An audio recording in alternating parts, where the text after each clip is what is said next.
Les images insoutenables des corps ramassés dans les rues de Boutcha sonnent comme un nouveau traumatisme pour les rescapés qui ont réussi à fuir la banlieue de Kiev et l'Ukraine pour se réfugier en France, comme Maria.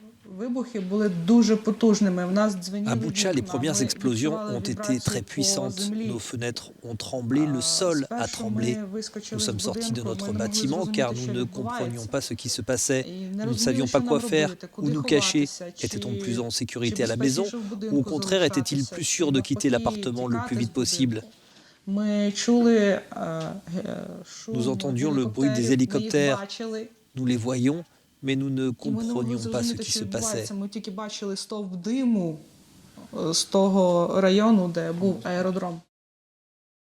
Au début de la guerre, Maria a emmené son fils et sa grand-mère dans un abri souterrain afin de les placer en sécurité.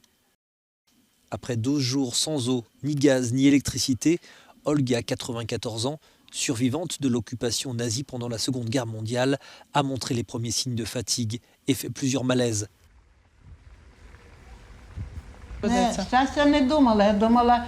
Comme j'ai déjà vécu une guerre, je pensais que je survivrais à celle-ci. Mais c'était pire. Ils ont attaqué des civils, des personnes pacifiques, tout simplement parce qu'ils ne pouvaient pas atteindre les militaires. Ils ont brutalisé des citoyens qui ne demandaient rien. Ils ont violé des gens. C'était tellement effrayant. Je ne sais même pas comment ces gens ont pu s'en sortir, car nous avons eu la chance de quitter rapidement le pays. Les Russes sont pourtant nos frères.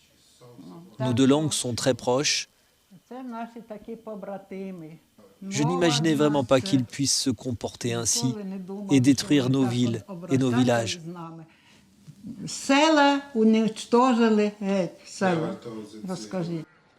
Cette destruction dont parle Olga se dévoile au fur et à mesure que les troupes ukrainiennes gagnent du terrain et reprennent des villes ravagées par le passage de l'armée russe. On est anéantis.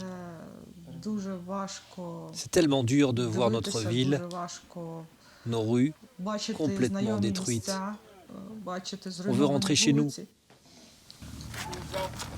On veut rentrer car on se sent capable de reconstruire notre pays.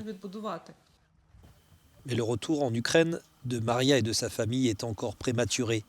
Dans leur ville de Boutcha, les autorités ramassent encore les cadavres des civils éparpillés dans la rue. Les opérations de déminage dureront au moins 5 semaines.